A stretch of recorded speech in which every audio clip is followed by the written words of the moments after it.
9,000 people filled the arena that night. From the front row to the highest balcony, every seat was taken. People stood in the aisles, leaned against the walls, and crowded around the entrance doors just to catch a glimpse of the platform in the center. The air was hot, the lights were bright, and the noise kept rising like thunder trapped under the roof. It was supposed to be a simple martial arts exhibition, a night of respect, a night where different masters would demonstrate their skills, bow to each other, smile for the cameras, and leave with honor. But long before Bruce Lee arrived, everyone in that arena already knew something was wrong, because one man had made a promise. He had told the organizers, the other fighters, and anyone who would listen that he would not bow to Bruce Lee. His name was Victor Han. He was taller than Bruce, he was heavier than Bruce, his shoulders were wide, his neck was thick, and his hands looked like they had spent years breaking boards, bones, and men's confidence. Victor was not a movie star. He did not have posters on city walls. He did not have crowds chasing him through airports. He was not famous to the world, but in the underground fighting circles, people knew his name. Victor Han was known as a hard man, a brutal man, a man who believed martial arts were not about philosophy, beauty, or cinema. To him, martial arts meant one thing: one man stands, the other man falls. That was it. He had built his reputation in rough rooms where there were no soft mats, no bright cameras, and no polite applause. He fought in private gyms, closed-door tournaments, and backroom challenges where fighters came in proud and left silent. He respected pain. He respected force. He respected men who could take a hit and keep walking forward. But he did not respect Bruce Lee. At least that was what he wanted everyone to believe. For weeks before the exhibition, reporters had asked Victor the same question again and again. Would you ever fight Bruce Lee? At first, Victor laughed. Then he started answering. Bruce Lee is fast on screen, he said. Let's see how fast he is when no director says cut. Another reporter asked, do you consider him a real master? Victor smiled coldly. I bow to masters, he said, not actors. Those words spread fast. By the night of the exhibition, everyone had heard them. The organizers heard them. The other masters heard them. Bruce's students heard them, and Bruce heard them too. But Bruce did not answer in the newspapers. He did not insult Victor. He did not make threats. He did not promise revenge. That was never Bruce's way. Bruce understood that the loudest man in the room is often the one fighting the biggest fear inside himself. Backstage in a small dressing room behind the arena, Bruce sat quietly. The walls were plain. The floor was worn. Outside, the crowd sounded like a storm moving closer. Bruce wore a simple black training outfit. No robe, no decorations, no attempt to look larger than he was, just Bruce. His hands rested lightly on his knees. His breathing was slow. His face was calm, but his eyes had that sharp stillness people remembered for the rest of their lives. One of his students stood near the door, nervous and angry. You heard what he said. Bruce did not look up. People say many things before they are tested. The student stepped closer. He said he won't bow to you. Bruce nodded. That is his choice. He's trying to humiliate you. Bruce finally looked at him. No, he said softly. He is trying to protect himself. The student frowned. Bruce stood and walked toward the small mirror on the wall. When a man refuses respect before anything has happened, that is not strength. That is fear wearing armor. Outside, the crowd roared again. The student lowered his voice. What will you do if he disrespects you in front of everyone? Bruce looked toward the door. I will not answer his pride, he said. I will answer his misunderstanding. The student did not fully understand. Not yet, but later he would. Out in the arena, the announcer stepped onto the platform with a microphone in his hand. Ladies and gentlemen, welcome to this historic evening of martial arts excellence. The audience applauded. Masters from different schools sat along one side of the platform. Some wore traditional uniforms, some wore suits. Some sat with calm faces, hands folded, watching everything carefully. One by one, demonstrators came forward. A judo master threw two students with smooth timing. A karate instructor smashed boards with hard punches. A taekwondo champion sent spinning kicks through the air. A kung fu teacher moved through a graceful form, his hands flowing like water under the stage lights. The crowd clapped. They cheered. They respected the skill. But underneath all of it, there was waiting. A heavy kind of waiting, because the real moment had not arrived yet. Everyone was waiting for Bruce Lee, and everyone was waiting to see whether Victor Han would keep his promise. Victor stood near the edge of the platform, arms crossed, face cold. He watched each performance without emotion. When the crowd applauded, he did not clap. When a master bowed, he looked away. When the announcer praised discipline and respect, Victor's mouth tightened like the words tasted bitter. One of the organizers approached him carefully. "Mr. Han," he whispered, "when Mr. Lee comes out, please keep the ceremony respectful." Victor slowly turned his head. "Respect is earned." "Yes, of course," the organizer said, "but this is a public event." Victor leaned closer. "If he wants me to bow," he said, "he can make me." The organizer went pale. A few people nearby heard it, then a few more. Within minutes, the whisper moved through the first rows like fire. "He said Bruce can make him bow." He said, "Bruce can make him bow." By the time the announcer returned to the center of the platform, the entire arena felt charged. The announcer lifted the microphone, and now the crowd began rising before he even finished. "Please welcome Bruce Lee." The arena exploded. 9,000 people stood, shouted, clapped, and called his name. The sound hit the ceiling and came back down like thunder. Then Bruce walked into the light. And somehow in the middle of all that noise, he looked completely calm. He did not rush. He did not wave wildly. He did not feed the crowd's excitement. He simply walked forward, light on his feet, relaxed in his shoulders, with a kind of quiet presence that made everyone lean closer. He reached the center of the platform and bowed to the audience. The crowd roared again. Then Bruce turned toward the line of masters and bowed to them. One by one they bowed back, some deeply, some with a small nod, but every one of them returned the gesture. Then Bruce turned toward Victor Han. The arena noticed immediately. The applause began to fade. Victor stood at the edge of the platform, tall, broad, and motionless. Bruce faced him, then Bruce bowed.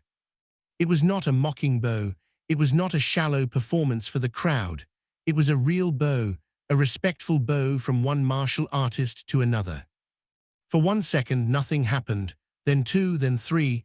Victor did not bow back. He lifted his chin. A wave of whispers moved across the arena. Bruce remained still for half a breath longer, then he straightened. There was no anger on his face, no embarrassment, no wounded pride, only calm observation, and somehow that calm made Victor look smaller. The announcer sensed the danger and stepped forward quickly. "Tonight, Mr. Lee will demonstrate principles of speed, distance, timing, and practical movement." Victor stepped onto the platform. The announcer stopped. The crowd gasped. Victor's shoes struck the wood slowly, heavily, each step sounding louder than it should have. Bruce turned toward him. Victor stopped a few feet away. "I did not come here to watch theater," Victor said. The microphone caught enough of his voice for the crowd to hear. The arena stirred. Bruce said nothing. Victor looked around at the audience, then back at Bruce. "These people cheer because they saw you in films. They think speed on a screen is the same as fighting in real life." The crowd reacted loudly. Some booed, some shouted, some urged Bruce to answer. Bruce raised one hand slightly, not high, not dramatic, just a small gesture, and the crowd began to quiet. Victor saw it and his jaw tightened. That small gesture bothered him more than the cheering. Bruce could silence 9,000 people without raising his voice. "You have something to say," Bruce said. "Say it clearly." Victor stepped closer. "I say Kung Fu is beautiful until it meets a man who refuses to dance." A few people shouted angrily from the seats. Bruce's expression did not change. "Then do not dance." The words were soft, but they landed hard. Victor narrowed his eyes. "Are you challenging me?" Bruce shook his head. "No," Victor smiled. "Good, because I do not bow to actors." The arena erupted. The insult echoed everywhere. The masters sitting along the side shifted in their seats. The organizers looked terrified. The announcer lowered the microphone, unsure whether to speak or disappear. Bruce looked at Victor for a long moment. Then he said, "You are right." The crowd quieted again. Victor looked confused. Bruce continued, "You should not bow to an actor." Victor's smile returned, but then Bruce stepped closer. "You should bow to discipline. You should bow to truth. You should bow to the years of training a man carries inside his body." Victor's smile faded. Bruce's voice grew lower. "You do not have to respect me, but if you disrespect the art, then you must be ready to stand behind your words." The arena went still. Victor's face hardened. "Give me 90 seconds, he said. The announcer blinked. Victor turned slightly toward the crowd. 90 seconds with him. No choreography, no movie tricks, no camera angles, just hands and feet. The roar returned. The organizers rushed toward the platform, speaking over one another. This was not planned. This was not safe. This was not part of the exhibition. One organizer came close to Bruce. Please, he whispered, we cannot allow this. Bruce did not look at him. His eyes stayed on Victor. Victor removed his jacket and tossed it to one of his students. Unless the dragon is afraid, Victor said. That was when the old master stood. He had been sitting among the senior guests all night, silent and still. His hair was silver, his back was slightly bent, but when he stepped onto the platform, everyone moved aside. He looked at Victor, then at Bruce. No serious injury, the old master said. Victor did not answer. Bruce nodded. The old master studied Bruce's face, looking for anger. He found none. That worried him more, because an angry man makes mistakes. A calm man makes decisions. Victor moved to the center of the platform and raised his fists. He was much bigger than Bruce. His stance was heavy and rooted. His arms were thick. His shoulders rolled forward like a boxer, ready to walk through punishment. Bruce stood several feet away, light on his feet, body angled, hands loose, no wasted tension, no fear. The arena began to quiet on its own. 9,000 people leaned forward. The old master raised one hand. For one final second, Victor stared at Bruce with open contempt.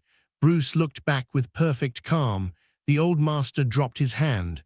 The first second began. Victor attacked immediately. He did not rush like a fool. He came forward with real training. A fast lead punch toward Bruce's body meant to freeze him in place. Then a heavy right hand aimed toward the jaw.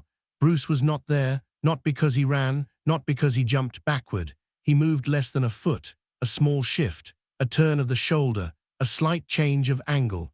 Victor's punch cut through empty air. 3 seconds, Victor threw again, this time a hook.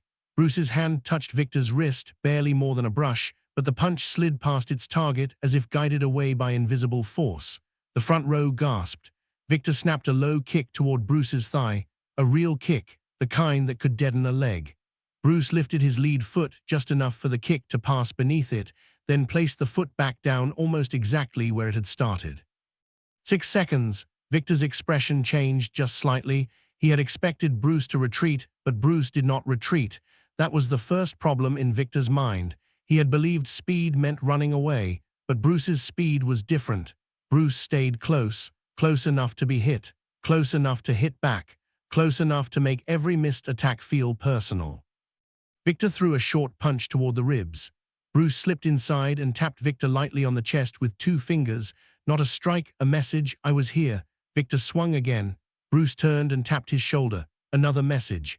I was here too. The audience made a sound that was half shock and half nervous laughter. It was not because the moment was funny. It was because their eyes were seeing something their minds could not explain. 12 seconds. Victor heard the crowd, his face flushed. That was the first crack in his pride. A man can survive being hurt, but being made to look slow in front of thousands, that is harder. Victor pressed forward, jab, cross, low kick, back fist, shoulder bump. He tried to crowd Bruce. He tried to use his size. He tried to make the platform smaller. But Bruce moved with terrifying economy. He did not waste motion. He did not bounce for show.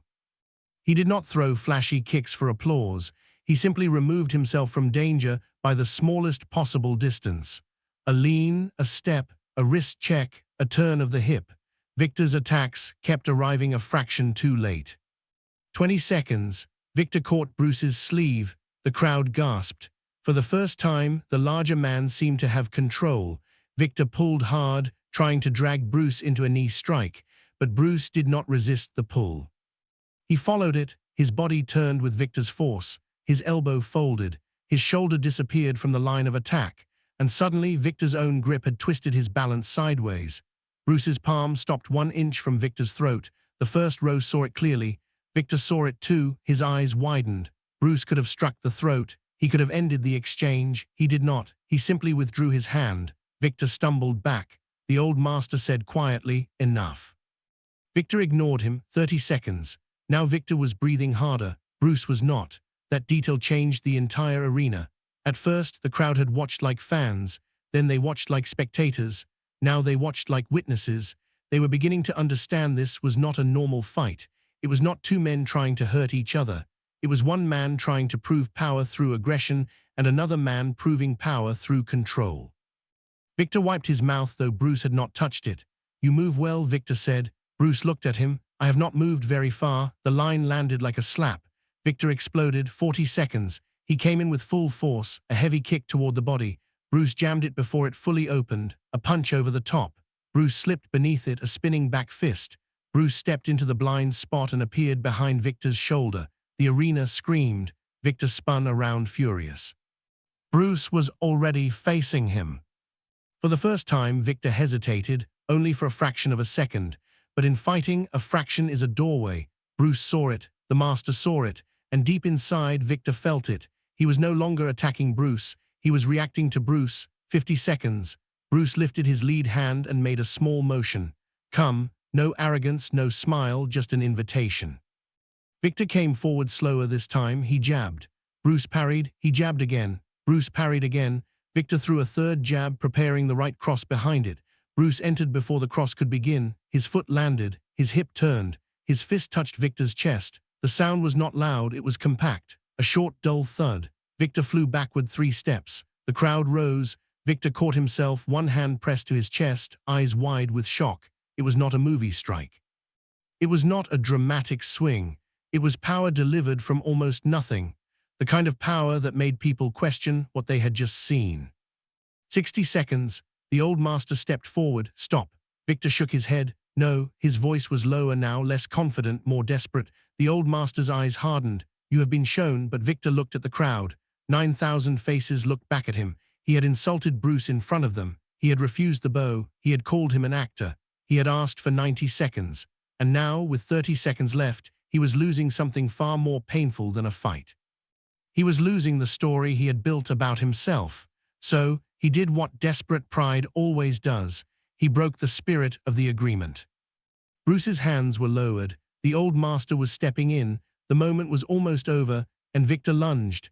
A straight punch fired toward Bruce's face. Not a test, not an exhibition strike. A real punch, a dangerous punch. A shout came from the side. The crowd gasped. And for the first time, Bruce's expression changed. Not into anger, into decision. 70 seconds. Bruce moved inside the punch. His right hand trapped Victor's wrist. His left palm struck Victor's chest. His foot hooked behind Victor's ankle. His shoulder turned. It happened too fast for most people to separate. It was not one technique. It was many techniques arriving as one thought. Victor's body lifted. For a moment, the larger man seemed suspended in the air, his face frozen in disbelief. Then he hit the platform hard. The sound echoed through the arena. The crowd shouted, then suddenly stopped because Bruce had followed him down. Not with another punch, not with a kick, not with revenge. He was kneeling beside Victor, controlling his wrist with 2 fingers resting lightly against Victor's throat. Again, the message was clear. I could finish this, but I will not. 80 seconds, no one spoke. Victor stared up at Bruce. His chest rose and fell heavily. His right hand trembled, not from fear alone, from shock. Because for the first time in years, he had met a man who could hurt him badly and chose not to. Bruce leaned closer. His voice was quiet, but the arena had become so silent that the first row heard every word. You refuse to bow to me, Bruce said. Victor swallowed. That is nothing. Bruce's fingers remained at his throat, gentle but undeniable, but never refused to bow to truth. Bruce released him and stood. 90 seconds. The old master raised his hand, but no announcement was needed. The challenge was over. The arena was silent, not quiet. Silent, 9,000 people, and no one wanted to breathe too loudly. No cheering, no laughter, no insults, no applause. Just the heavy silence that follows a moment people know that they will never forget. Bruce stepped back. Victor slowly sat up.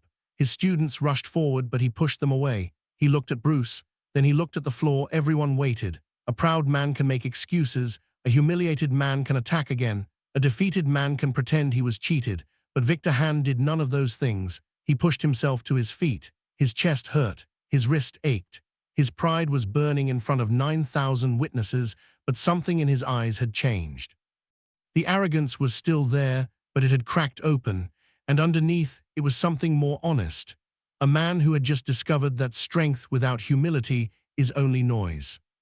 Victor stood in front of Bruce. For a long moment he did nothing. Then slowly, deeply he bowed. The arena did not react at first. They were too stunned. This was the same man who had refused to bow when it cost him nothing. Now he bowed when it cost him everything. Bruce returned the bow immediately. No delay, no smile of superiority, no victory pose, only respect. And then the arena exploded. 9,000 people rose to their feet. The sound shook the walls. People clapped, shouted, stamped their feet, and cried out Bruce's name. But Bruce did not celebrate. He did not raise his hands like a champion. He did not point at Victor. He did not turn the moment into humiliation. He bowed to the crowd. Then he turned to the old master and bowed. Then he looked back at Victor with the same calm respect he had shown before the first insult. That was what made the moment unforgettable.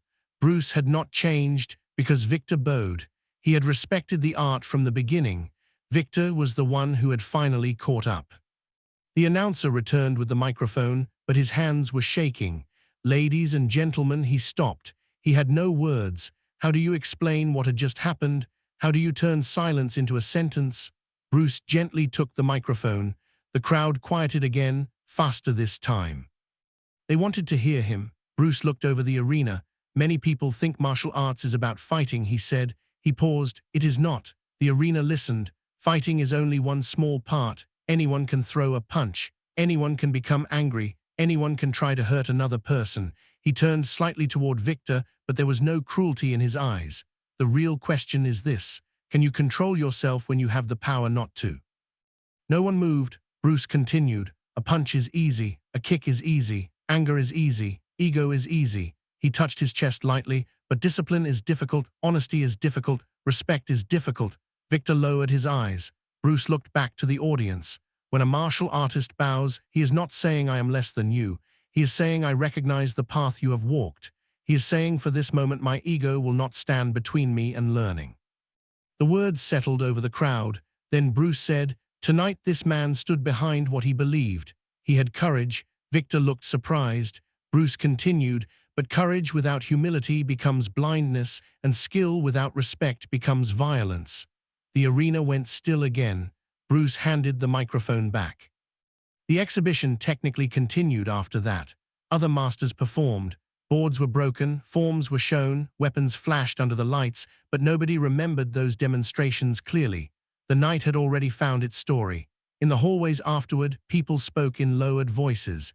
"Did you see the first punch? Did you see how little Bruce moved? Did you see that strike to the chest? Did you see Victor bow?" Outside the arena, rain had begun to fall. Fans crowded near the exit doors, hoping to see Bruce leave. Reporters pushed through the crowd with notebooks and cameras. One reporter shouted, "Mr.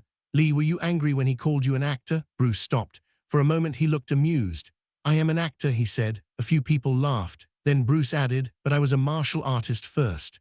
The laughter died. Another reporter asked, "Did you expect him to bow after the match?" Bruce thought for a moment. No, the reporter leaned closer. Bruce said, "I expected him to understand." Then he walked away. Victor stayed inside long after the crowd had gone. The seats emptied, the lights dimmed. Workers began folding chairs and sweeping the floor, but Victor stood near the edge of the platform, staring at the place where he had fallen.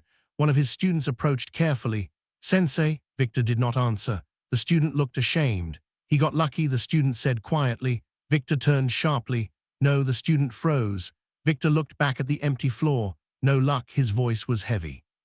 "I spent 20 years learning how to break a man." He looked toward the exit where Bruce had disappeared. He spent his life learning when not to. The student had no answer. Victor picked up his jacket and walked toward the door, but before leaving, he stopped. He stood in the same place where Bruce had bowed to him before the challenge began. There was no audience now, no cameras, no applause, no one to impress. And maybe that is why it mattered more. Victor bowed once to the empty floor, then he left. Stories like this grow with time. Some people later said Bruce dropped him in 30 seconds. Others said Victor never touched him once. Some said there were 9,000 people. Some said even more. Some said the challenge had been planned. Others swore that nothing about Victor's face looked planned when he hit the floor. But every version kept the same center. A man refused to bow. 90 seconds later, he understood why people do. That is why the story lasted. Not because a larger man fell. Not because Bruce was fast. Not because the crowd went silent. Those things are powerful, but they are not enough to become legend. The real reason the story stayed alive is because everyone understands Victor Han. Everyone has seen someone like him, a man who mistakes pride for strength, a man who thinks respect makes him smaller, a man who cannot praise another person without feeling threatened, a man who insults what he does not understand because learning would require humility. And if we are honest, most of us have been victor at least once. We have refused to bow. Maybe not with our bodies, but with our attitude. We refused to listen. We refused to admit someone knew more. We refused to respect the work behind another person's skill. We protected our ego and called it confidence. That night, Bruce Lee did not just defeat a challenger, he exposed a truth. Real power does not need to announce itself. Real skill does not need to insult. Real confidence does not panic when challenged.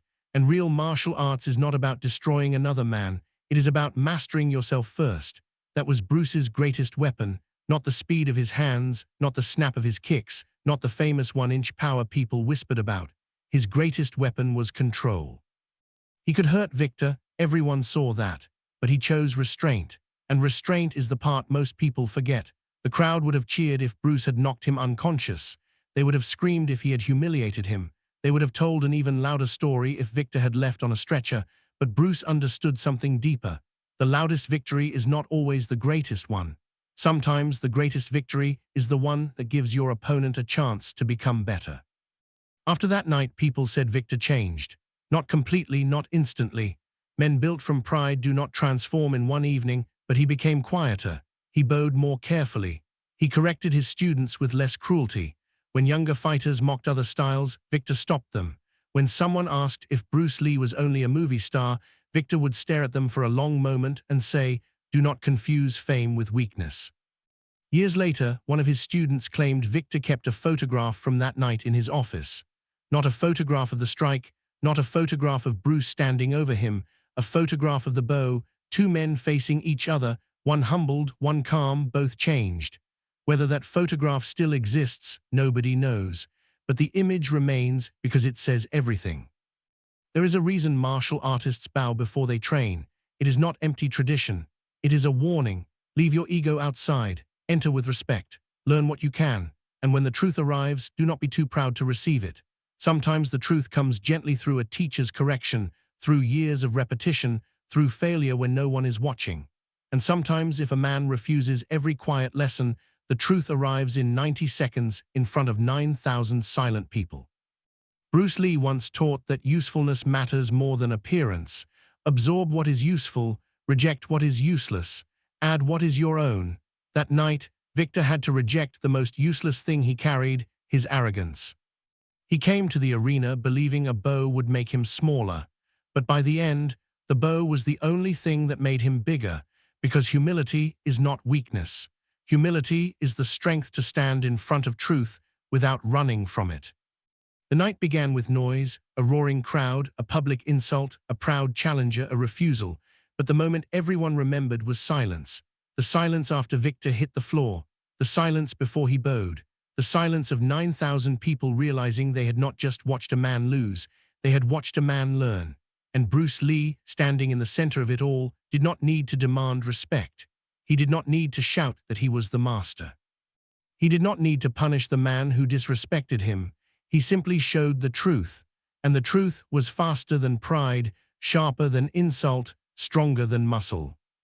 90 seconds earlier, Victor Han refused to bow. 90 seconds later, he bowed like a man who finally understood. Not to fame, not to fear, not to Bruce Lee the movie star, but to Bruce Lee the martial artist, to discipline, to control, to the art itself. And for one unforgettable moment, 9,000 people went silent because they knew they had just seen something that would never need to be shouted to be remembered.